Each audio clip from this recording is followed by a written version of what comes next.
কয়েকটা কাজ আমরা করব না। মানুষকে কখনো ধোঁকা দেওয়ার চেষ্টা করবেন না, মানুষের সাথে কখনো প্রতারণা করবেন না, মানুষের সাথে চালাকি করার চেষ্টা করবেন না। কেন? কারণ আপনার যিনি খোদা, যার সাথে আপনি চালাকি করতেছেন, ওনার খোদাকে আরেকটা, ওনারও এই খোদা। আমার আল্লাহ খুব অপছন্দ করেন যখন আপনি আল্লাহর বান্দার সাথে চালাকি করতে চান।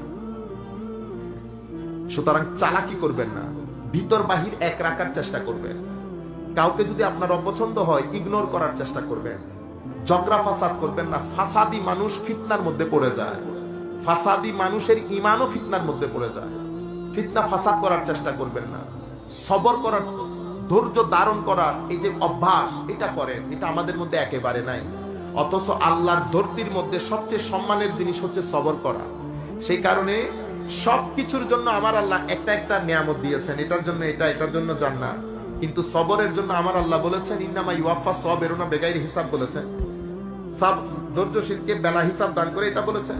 আবার বলেছেন ইন্নাল্লাহা মাআস সাবিরিন, দুরূহ বলেছে প্রতিদান বাদ দে, আমি ধৈর্যশীলদের সাথে আছি। ধৈর্যশীল আল্লাহ এত পছন্দ করেন। সুতরাং ধৈর্য ধারণের চেষ্টা করবেন। যেখানে সেখানে যার তার সাথে ঝগড়ায় লিপ্ত হয়েন না। আমাদের এখন বর্তমান পরিস্থিতি অনেক কঠিন পরিস্থিতি। এখানে ঈমান আকীদা রক্ষা করা হাতের তালুর মধ্যে আগুন রাখার সমতুল্য হয়ে গেছে। আপনারা মুরব্বীরা হয়তো জানেন না, ছেলেরা কিন্তু খুব কঠিন বিপদের মধ্যে, আপনারা হয়তো জানেনই না। অশ্লীলতা, মোবাইল আমাদের ছেলেদের জীবনকে খান খান করে দিচ্ছে। তারা যে বাঁচতে চায় না তা না, তারাও বাঁচতে চায়, কিন্তু সামগ্রিকভাবে সবকিছু তাদের উপর জেঁকে বসেছে। তারা বাঁচতে চেয়েও লাভ হয় না। শয়তান চতুর্দিক থেকে এমন ভাবে জাল বিস্তার করেছে, বাঁচার কোনো সুযোগ রাখে না। এই মুহূর্তে যদি আমরা ঘরের মধ্যে, মা বোনদেরকেও বলছি, আমরা যদি ঘরের মধ্যে কোরআন শরীফ, নামাজ, দরুদ শরীফ এগুলার প্রচলন না করি, আমরা যদি আমাদের সামর্থ্য অনুযায়ী মানুষকে দান না করি, সহযোগিতা না করি, তাহলে আমাদের ভবিষ্যৎ প্রজন্মের ঈমান, আখলাক এবং আমল তিনটাই কঠিন হুমকির সম্মুখীন হবে। সুতরাং আমরা এখন থেকে আমরা নামাজমুখী হব, কোরআন শরীফ পড়বো, অন্তত সপ্তাহে 2-3 দিন হলেও পড়বো। কোরআন শরীফকে অন্তত উপরে তুলে রাখেন না, ঘরের সামনে সামনে রাখেন, নজরে আসে মতো দরাটরা করেন। নামাজ পড়ে একটু ধরিয়েন, হলেও যদি পড়তে ইচ্ছে না করে একটু ধরিয়েন, হইল না কোরআন শরীফকে। বুঝতে পেরেছেন? এগুলার মাধ্যমে ঘরে রহমত আসে। আমাদের আগে ঘরগুলাতে অনেক টাকা ছিল না, কিন্তু শান্তি ছিল, শান্তি। তাদের পকেটে কিন্তু বাজার করার পয়সা ছিল না। আমার এখনো মনে, আমি পাইছি ওই দুনিয়াটা, আমরা প্রায় 15 বছর পাইছি। এটা এক আজীব দুনিয়া। আপনি যদি এখন আমাকে বলেন হুজুর এখন কেমন লাগে, আমি স্ট্রেট কাট আপনাকে বলতেছি, এখনকার দুনিয়ার সাথে আমরা যাই না। আমাদের জন্য আগেরটা ভালো ছিল। অ্যামেজিং, দারুণ একটা সময়, সত্যতার সময়, সত্যবাদিতার সময়, মানুষের সাথে মহব্বত ছিল। জিনিসপত্র মানে আপনি 5 টাকা খান আর 5 টাকা খান, মানুষ খায় এক তরকারি দিয়ে শুয়ে পড়ছে। কত দারুণ জীবন। কিন্তু সেই জীবন আমরা নিজেরা কঠিন করে ফেলছি। নামাজ ছেড়ে দিচ্ছি, দরুদ শরীফ ছেড়ে দিচ্ছি, কোরআনে পাকের তিলাওয়াত ছেড়ে দিচ্ছি, মানুষের উপর জুলুম করা শুরু করছি। যেমনে হোক টাকা দরকার, যেমনে হোক। মনে রাখে, হারামের টাকা কখনো পেটে দিবেন না, এই ভুল কখনো করিয়েন না। হারামের টাকা যদি থাকে ঘরে ঢুকাইয়েন না, কারণ হারামের টাকা এতই খতরনাক। এটা যখন ঘরে ঢুকাবেন, এটা এমন এমন জিনিস নিয়ে ঘরে ঢুকবে আপনি অ্যাফোর্ড করতে পারবেন না। আপনার তখন ইচ্ছে করবে সমুদ্রে ঝাঁপ দিতে। সৎ থাকবেন, সৎ থাকার মতো কঠিন জিনিস আল্লাহর দুনিয়াতে আর নাই। সৎ থাকবেন, দুনিয়াতেও সম্মানিত হবে, খাটেও সম্মানিত হবে, কবরেও সম্মানিত হবে।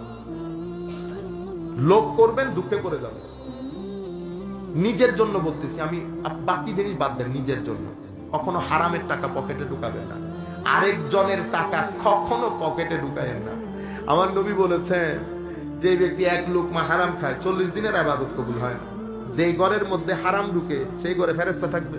ফেরেশতা থাকে না সেই ঘরে। হারাম হারাম হারাম, হারামের টাকা কখনো কাছে টানিয়েন না। চালাকি করে কখনো পয়সা কামাই করিয়েন না। করতে পারতেন, যদি আপনি 2-3 দিনের হতেন, করতে পারতেন। আপনার জীবন আছে, ফ্যামিলি আছে, ছেলে আছে, মেয়ে আছে। যখন আপনি এগুলা করবেন, তখন চিন্তা করে দেখবেন যে আমি বিয়ে করার পরে আমার ছেলে মেয়ে, তুফান যদি শুরু হয় আমার ছেলে মেয়ের উপর, আমার স্ত্রীর উপর, এগুলা খেয়াল করবেন। এখন যাদের বয়স 20-25 বছর, বিয়ে তো করবেন 3 দিন পরে, করবেন তো? তো কোন বিয়ে করলে ছেলে সন্তানও হবে। আমার আল্লাহ যখন উসুল করবেন, উসুল করার সময় বড় কঠিন হবে। আমি সময় থাকলে আপনাকে এক্সাম্পল দিয়ে দিয়ে বলতে পারতাম। এখানে হয়তো সব কথা বলা যায় না, ইংল্যান্ড আমেরিকার হতে খুইলা বলতে পারতাম। তো এখানে আপনারা যত গাড়ি দেখেন, আপনারা গাড়ি দেখে খুশি হয়ে যান, ওর মার মা হয়তো হত্তর হত্তর গাড়ি, গাড়ি হলো ভিতরে ঢুকি চাই, গাড়ির ভিতরে কি আছে। হায় হায়। শুনেন, যেটা চাইবেন সেটা শান্তির জীবন, টাকা পয়সার জীবন। আমার আল্লাহ যদি টাকা পয়সা দেন আলহামদুলিল্লাহ, আসল চাওয়া হচ্ছে শান্তি। বড় গাড়ির ভিতরে শান্তি নাই, শান্তির জন্য বড় গাড়ির দরকার হয় না, ছোট গাড়ি নিয়েও শান্তিতে থাকা যায়। আপনারা জানেন যে বড় গাড়িগুলো আপনারা দৌড়াইতে দেখতেছেন, আপনারা দীর্ঘশ্বাস দেখেন নাই। যদি দীর্ঘশ্বাস দেখতে তাইলে আপনারা বলতেন হুজুর বড় গাড়ির দরকার নাই, আই এম মাচ বেটার, আমি অনেক ঠিক আছি, আমার আর কিছু দরকার নাই। সেই কারণে শান্তি আমার নবীর সুন্নতের মধ্যে, সততার মধ্যে, সত্যবাদিতার মধ্যে। জীবনে কোনো কিছু না করেন, হারাম খাইয়েন না, সৎ থাকবেন, শান্তি পাবেন, সম্মানিত হবে। খাটের মধ্যে যখন শোবেন, মানুষ লাখ মানুষ জানাজায় দাঁড়াবে, সবাই বলবে সৎ মানুষ ছিল। আমার আল্লাহ বলবেন সৎ ছিল। মানুষ যদি বলে সৎ, আমার আল্লাহ বলবে সৎ। আর যদি সতের আগে একটা অ লাগাই দেয়, এমনিতে বাংলা অক্ষরে একটা অক্ষর, কিন্তু এটা আপনাকে জান্নাত থেকে কান ধরে জাহান্নামে নিয়ে যাবে। এই অসৎ থাকা। আপনি বলবেন হুজুর সেই দিন, মনে রাখবেন অসৎ মানুষের মৃত্যুর পরে না জান্নাত জাহান্নাম। আপনি এখানে শান্তিতে থাকতে পারবেন, এখানে। আপনি আগে এই আগুনের কথা চিন্তা করেন, দুনিয়ার আগুন আপনি এফোর্ড করতে পারবেন কিনা। ছেলেরা অবাধ্য হবে, এক গ্যারেন্টি, লিখে রাখেন। বললাম না, লিখে রাখেন, ছেলেরা অবাধ্য হবে। যে কথা আপনাকে আপনার ত্রিগ্রামের মানুষ শোনাবে কিনা সন্দেহ, সেই কথা আপনার ছেলে আপনার সামনে দাঁড়িয়ে বৃদ্ধাঙ্গুলি দেখাবে। আপনি যদি অসৎ হন, আপনি আল্লাহর দর্তিতে দাঁড়িয়ে আল্লাহ আল্লাহ রসুলের শানে, আল্লাহ আল্লাহ রসুলের নীতির বিরুদ্ধে কাজ করবেন, আপনার ছেলে মেয়ে আপনার বাধ্য হবে। কি মহালাস, এটা অসম্ভব। সেই জন্য বিনয়ের সাথে অনুরোধ করছি, এই কথাগুলো চিন্তা করবেন।